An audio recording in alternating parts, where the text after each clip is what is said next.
Simply Financial with Christopher Calandra, Certified Financial Planner, is an innovative, comprehensive, informative, and cutting-edge podcast that discusses financial topics ranging from personal finance, economics, politics, and personal growth. Simply Financial will cover intriguing and thought-provoking questions so that the listener can simply increase their financial IQ.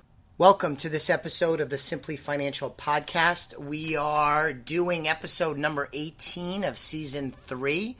Thanks for joining me. I'm your host, Christopher Calandra. On today's episode, I wanted to focus on if you're changing jobs, knowing what you should do with your 401k, to know what your 401k options are.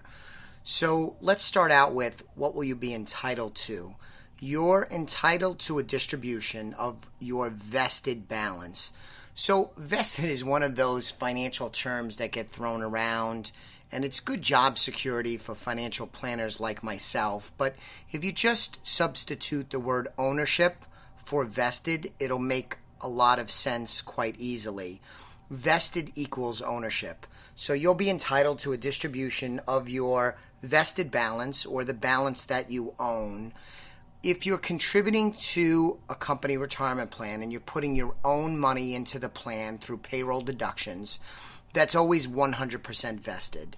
But in many instances, if the company is contributing into your 401k by way of match, a profit sharing plan contribution, an employer discretionary contribution, sometimes those contributions will be subject to a vesting schedule or an ownership schedule. And so you would have to work for a period of years before you would own all of the money that the company contributed. I think the maximum is 6 years of employment to get to 100%. The schedule could be shorter, but getting back to what you'll be entitled to. You're entitled to a distribution of your vested balance. Again, vested is ownership. And I was talking to a potential new client just 2 days ago, and we went through this exact discussion because she and I were doing the meeting remotely, and I couldn't see her former employer's 401k statement, but she was a little confused because she had an account balance which was X and a vested account balance which was less than X. And what we went through is an explanation that there was a vesting schedule at her old company, and she was not employed there long enough to become 100% vested. Again, we're only talking about company contributions. Your contributions, money you put in, will never be subject to a vesting schedule. So we just went through this just a few days ago with Natalia. So you have some options on what to do with your 401k when you change jobs. First off, you can spend the money. You can take the money out of the 401k. You would pay taxes on it if it was pre-tax 401k money, as opposed to Roth 401k money. But still today, out of the trillions of dollars that are in 401ks, the vast majority of it is in pre-tax. So you could take it out and spend it. You'd pay taxes.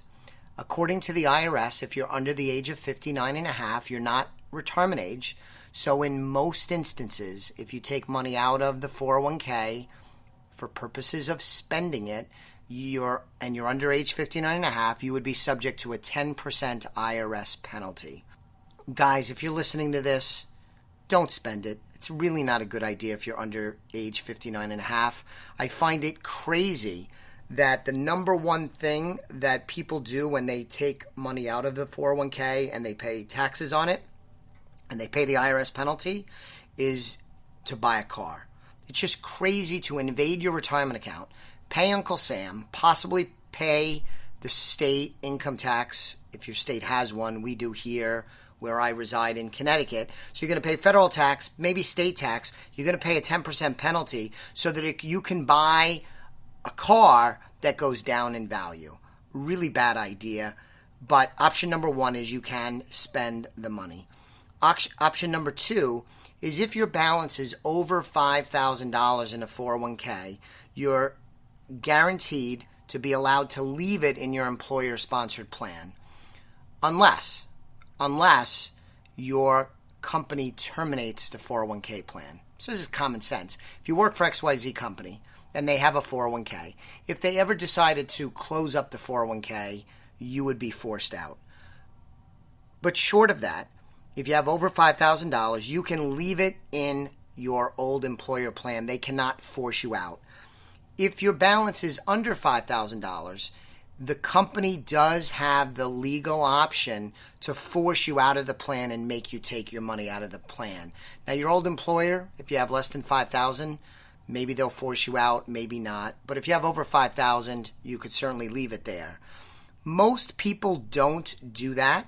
And part of, I think, the rationale, probably the biggest part of the rationale, is not really financial or economic, but rather they decide to move it because they want to cut that last tie with their old employer.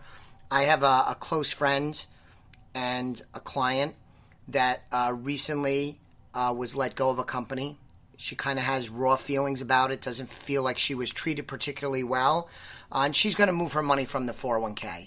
Now, I don't think it's a bad decision, but what's really driving her decision is the fact that she feels mistreated, she's not there anymore, and why would she want to leave the money there when she doesn't have any ties to that company other than the 401k? Even in instances where somebody doesn't have bad feelings, like this particular example, most people decide they're going to cut the tie, take their money out, take control of it, and do something else with it. But it's certainly an option where you can leave the money with your old employer, especially if the balance is over $5,000. So option number 1 is to spend it. Option number 2 is to leave it with your old employer, although that's not a popular choice these days. Option number 3 is you can take your old 401k from your old employer and you can roll it without any taxes to your new employer's 401k. So there's a few considerations with that. Your new employer has to have a 401k. Not all 401ks will allow for transfer of outside assets into the 401k. It used to be less popular. Most plans today do allow transfers in, but not all of them do. I will still run across some companies that will not allow outside rollovers in. So you'd have to check, number 1, do the company have a 401k, your new company? And secondly, do they allow for transfers in? If you have a loan at your other company, there is an advantage to rolling money over to your new employer 401k if they allow it, because it's possible you could roll over a loan and transfer the loan from the old employer 401k to the new employer 401k. There are a lot of people that choose to do this in part for consolidation and still cutting the tie with your old employer, simplifying your life, having everything with your new company plan. And that's a pretty popular choice, especially because you could avoid taxes, keep things rather simple. So option number 4 is you could roll over your money to an individual retirement account or an IRA. This of the 4 choices, I think, for most people, most of the time, is the optimal decision. That's debatable. There are other opinions out there, but I think I like this the most because it gives you greater control over your money. It increases your flexibility quite a bit because in an IRA, you could choose to invest wherever you want, in whatever you want, and to make changes whenever you want. If you go to your new employer's 401k, hopefully it's a good plan, but it may not be. And then consolidating your old money into the new 401k is not an optimal choice. And even if it is a very good plan, and most of the ones out there today are pretty good, you're limited to those investment choices. And your employer is deciding what to make available to you. And they could change that list of available options anytime they want without asking your permission. Whereas in an IRA, it's open architecture. You could decide what you want to do. That also means that you can invest in certain investments in certain asset classes that are not typically allowed in 401ks. So the classic example of this is, let's say you would like to invest in one or more individual stocks. Well, 401ks are not a vehicle that typically allows you to invest in individual stocks, but in an IRA, no problem. If you want to invest in exchange-traded funds, which are the investment vehicle of choice here at Elliott Wealth Management Services. You typically cannot do that in a 401k, but in an IRA, if you want to invest all or some of your money in exchange-traded funds, no problem. Another good example is if you want to invest in precious metals or maybe real estate, or perhaps you want to get involved in currency trading. Those things are not typically allowed in a 401k, but they are allowed in an IRA, and they are an option for you on day one as well as any time in the future that they're worth considering. So rolling over to an IRA gives you greater control, increased flexibility, way more investment choices. Also, an IRA has another advantage for those of you that are listening and you're at retirement age where you want to draw an income. Keep in mind that a 401k is an accumulation platform. It's meant for people during their working years to contribute and build wealth by putting money into the 401k. And that's often aided by the company, the employer, putting money in based on some formula or some rules, adding on to what you put in to help build wealth so that you have a nice nest egg at retirement. It's an accumulation vehicle. 401ks can be somewhat problematic on the income side, whereas the IRA is much more user-friendly and has more distribution options and more varied solutions when you get to the income stage of your life, typically when you're in retirement. So let's just review.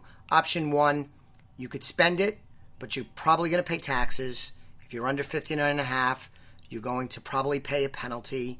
I didn't mention it earlier. There are some exceptions. For example, if you're at risk of having your home foreclosed on, you could take money out of a retirement account and not pay the 10% penalty. So there are exceptions to the 10% premature IRS penalty. But generally speaking, if you're under 59 and a half, you're going to be confronted with a 10% penalty. So you could spend it, but boy, I think it's completely silly to buy it, pay all that taxes, pay the penalty, and buy a car, even though that seems to be a popular choice. Mind-boggling. Option two, if you have over $5,000, you could leave it at your old employer. If you have under $5,000, your old employer could force you out, but they may not. So you could leave it at your old employer. You could roll it into your new employer's 401k, avoid the taxes, consolidate your accounts, and possibly roll over your loan. One other note about the loans is that if you leave a company and you have a loan and you don't roll over the loan to your new employer, or maybe you can't because they don't have a 401k, or maybe they don't allow transfers in, or maybe they don't allow loans, then you would have to decide if you want to pay off the loan to avoid the taxes and penalties. If you don't pay off that loan, the IRS will view it as if you took a cash distribution, because you kind of did when you got the loan proceeds. And so if you don't pay it off, they'll treat it as a distribution, and it'll be subject to the taxes, federal and perhaps state, as well as the 10% penalty, same as what we just spoke about a moment ago. Option number four, my personal favorite, and I think the choice, the most common choice I see in the marketplace, is you could take the money without any taxes, roll it to an IRA, take control of the money, have increased flexibility, way more investment choices, and then in retirement, when it's time to take income, have more varied choices as to how you're going to get your money out of your nest egg. Thank you so much for listening to today's episode. I will be back with you very soon on the next episode of the Simply Financial Podcast. In the meantime, subscribe to the podcast, please. If you haven't already, go to www.elliottwealth.com. Find out about our financial planning and investment advisory solutions, where we help our clients win with money. And if you're not a client and you'd like to speak with us, we offer a complimentary consultation that we could do either in person or remotely, and we could talk about your goals, objectives, and how we might be able to help. Thanks again. I'll be back with you very soon. The views expressed are not necessarily the opinion of SagePoint Financial Incorporated and should not be construed directly or indirectly as an offer to buy or sell any securities mentioned herein. Investing is subject to risks, including loss of principal invested. Past performance is not a guarantee of future results. No strategy can assure a profit nor protect against loss. Please note that individual situations can vary. Therefore, the information should be relied upon when coordinated with individual professional advice. Please note, the information being provided is strictly as a courtesy. When you link to any of the websites provided here, you are leaving this website. We make no representation as to the completeness or accuracy of the information provided at these websites, nor is the company liable for any direct or indirect technical or system issues or any consequences arising out of your access to your use of third-party technologies, websites, information, and programs made available through this website. When you access one of these websites, you are leaving our website and assume total responsibility and risk for your use of the websites you are linking to. Securities and advisory services are offered through SagePoint Financial Incorporated, member FINRA SIPC. Insurance services offered through Elliott Wealth Management, LLC, not affiliated with SagePoint Financial. Simply Financial is part of the Exvadio Podcast Network. You can find Exvadio podcasts at exvadio.com/podcast, the Apple Podcasts app, iTunes Store, iHeartRadio app, Spotify, Stitcher, and wherever you find podcasts. So join us and stay informed and entertained.